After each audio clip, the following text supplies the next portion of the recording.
I don't like it. I told him. I don't like it at all. I just told him to shave. Oh, really? Does he do what his daddy tells him? Does he do what his father tells him? I just called him 2 minutes ago. Did you? I didn't have time to see him. Honestly, I was so busy. So I just saw him before he came.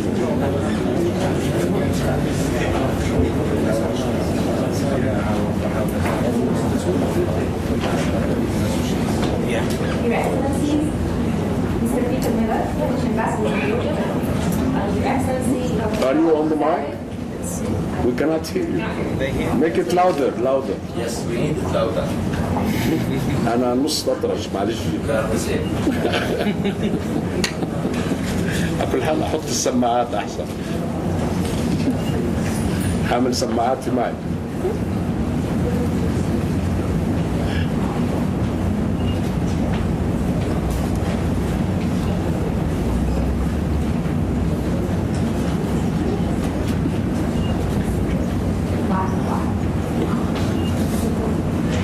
Your Excellencies, Mr. Peter Miller, British Ambassador to Jordan, Your Excellency, Dr. Talal Al-Ghazaleh, distinguished guests, ladies and gentlemen, welcome to the Nazaha Lodge.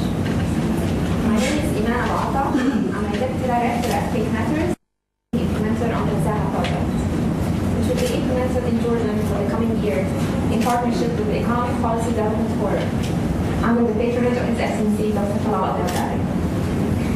I will be discussing in further detail the Nazaha project following the opening speeches from their Excellencies. And can I please now invite His Excellency Mr. Peter Miller to open this launch.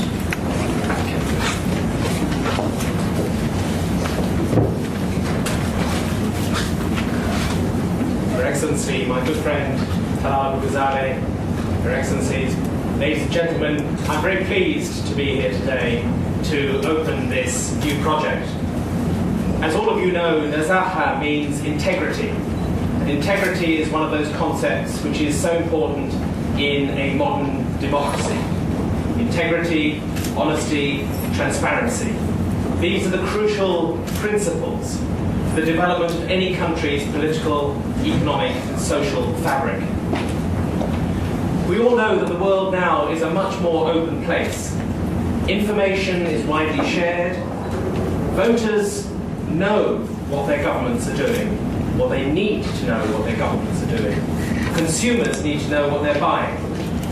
We all have a right to know how decisions are being taken that affect our lives. We all have a duty to ask about those decisions.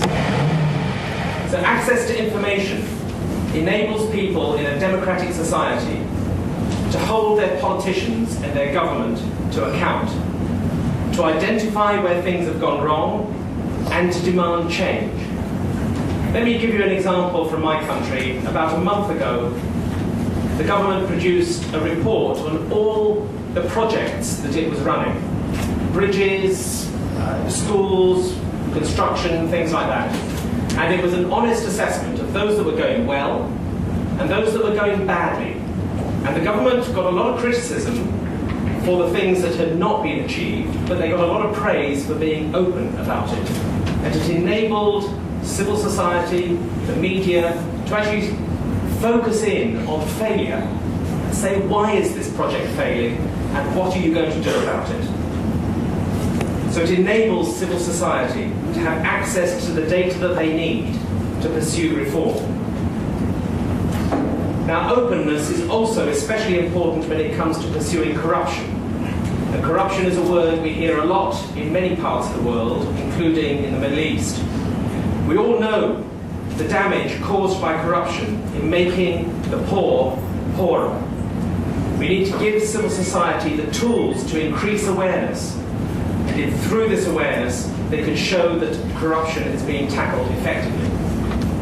Again, I'd like to give you an example from my own country. You might remember 4 or 5 years ago a scandal about parliamentarians' expenses. It was the journalists who were using freedom of information legislation to find out how members of parliament were claiming their expenses. Of course, members of parliament are entitled to it, but were they spending the money on the things which were truly justified? And as a result of that freedom of information, at least 2 or 3 of those MPs ended up in jail. Now, I wonder how many other countries could face that sort of pressure. Looking at an MP here, don't worry. So, for all of these reasons, transparency, integrity, these concepts, the more we can promote them in different parts of the world and adapt them to the traditions and cultures of different countries, that will be of benefit to those countries as well. So I'm very pleased to be launching this with Nazaha, with Faith Matters, a well-known British NGO, and to be working with Talal Abu-Ghazaleh's Economic Policies and Development Forum, and with the Policies Development Observatory. Now, this program is funded by the Arab Partnership Program. I'd just like to summarize my introduction by answering the question, why should we be doing this? Fundamentally because we believe that access to information will help inform, reinforce the process of positive, constructive reform in Jordan. It will empower women, youth, majority, minority groups in Amman and in the region, all citizens, not just those who are influential, and to launch a national awareness campaign. In that way, citizens can see that they have the right to access information and a duty to ask for it. I look forward to following this program and wishing you all those